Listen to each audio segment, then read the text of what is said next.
At this time, we are pleased to open the floor for questions, beginning with Xinyao Zhang.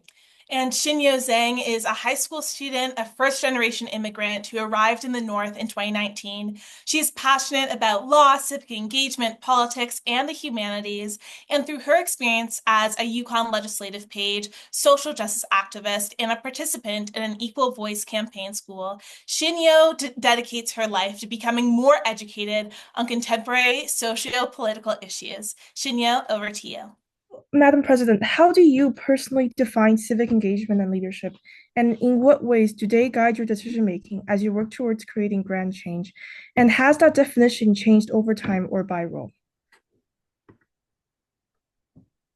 Xinyao, I regard civil engagement as a young person, first of all,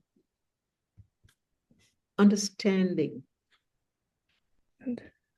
where you are, what you're doing, what position you want to take.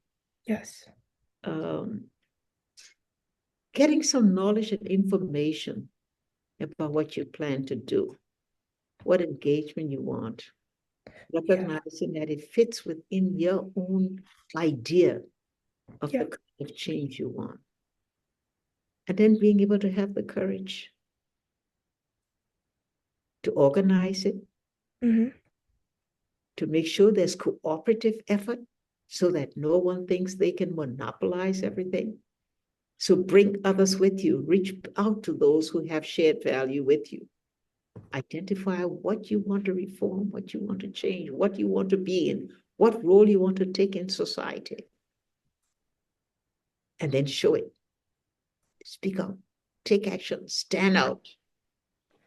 I think it's very hard these days to be truly authentic in your own views and opinions because like society is very like it's very easy to be influenced by like the values that society wants to push towards you. And even though like I admit there is change happening in our society, like we're advancing in our generation, I think that sometimes you get discouraged because there's always a force trying to like bring us back and reversing the progress. Like we see in the USA right now. It's, yeah. Don't forget, every system is never static, but at the same time, tradition has a long-standing place. It does, yes. In every society. The force that you wish to bring because of your dynamism, because of your interest in change,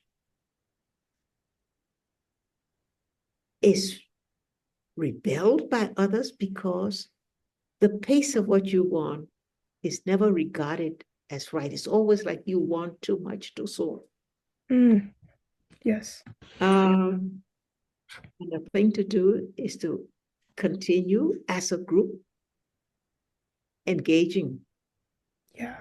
Calling for those reform, recognizing, like I said, where the cracks are, where some places you've made it, some area where you've succeeded, to see how you can build upon that.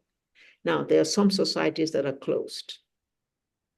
No matter how much you push, the resistance of response is much greater than the effort you gave to it. And that's where one has to be careful that you don't get authoritarianism. Becoming more militant or leading to violence on either side. Absolutely, yes. That makes it difficult. So you won't have to engage that engagement to know when to push as much as you can. And when the time you have to take a pause, re-strategize, recommit, reactivate and keep going. You don't want to disrupt the entire society, because that does happen from time to time. It does, yes. That disruption is so profound that could also cause a complete reversal of all the changes that you feel you had achieved. So you say it's balancing that. Nobody can tell you, we can guarantee what the process should be like. I know, yes. Because change is always dynamic, and change is always a part And things have to keep readjusting, re-dynamizing, reaffirming. It's that. But I must say that if you look at the entire landscape of women's progress, you see that is happening, but it's too slow. The pace is slow because the resistance is there. Yes. Men do not want to give up power, period.